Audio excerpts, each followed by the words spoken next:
Parce que vous le voyez, il y a des petits parasites tout à fait normaux dans cette émission. Et derrière cette neige, quelqu'un qui veut vous poser une question. On regarde. Bonjour, Sophie Meulemans, d'Initiative Citoyenne. Dans le dossier du H1N1, 210 eurodéputés ont demandé la création d'une commission spéciale au sein du Parlement européen pour investiguer notamment le rôle de l'Agence européenne du médicament, EMEA, qui a autorisé la mise sur le marché de vaccins expérimentaux au développement bâclé.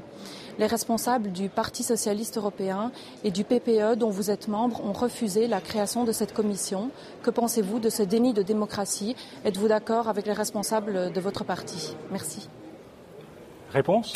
Non, je ne suis pas d'accord. Je pense qu'il faut vraiment créer cette commission parce que dès le départ, je pense qu'il y avait un vrai flou artistique. Moi-même, d'ailleurs, essayant de me renseigner sur le fait de me faire vacciner ou pas, j'ai vu des avis divergents du corps médical, donc je me suis déjà posé pas mal de questions.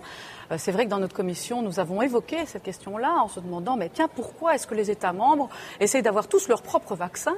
On s'est rendu compte qu'il n'y avait aucune gestion commune, c'est réel, et que finalement, certains pays n'avaient pas le choix finalement entre des vaccins avec adjuvant ou des vaccins sans adjuvant. Pour moi, c'est plus que kafkaïen, c'était catastrophique cette gestion de crise, si on peut pas vraiment parler de gestion.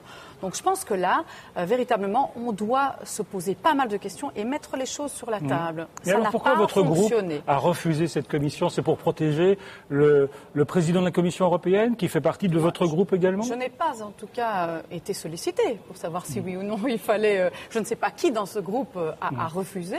C'est clair que les avis sont divergents, mais je crois que c'est une erreur. Je crois que c'est une erreur. Et autre erreur aussi, c'est parce qu'on se rend compte aussi que l'OMS a aussi eu des problèmes de gestion finalement.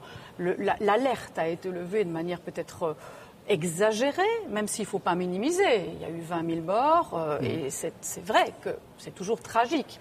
Mais quand on compare aux 200 000 à 500 000 morts d'une grippe saisonnière par an, on se dit que là, il y a eu un souci. Alors, question d'une internaute, Louise Granville de Verviers, en Belgique. Ça y est, la Belgique dirige l'Europe pour 6 mois. Mais avec la crise politique que traverse notre pays, ce sera une présidence pour rien. Comme la présidence espagnole, empêtrée dans la crise financière, a aussi été une présidence pour rien. Bref, ne faut-il pas supprimer ces présidences tournantes purement honorifiques? Il n'y a pas que des présidences pour rien. Il y a des présidences qui fonctionnent. Mais on est toujours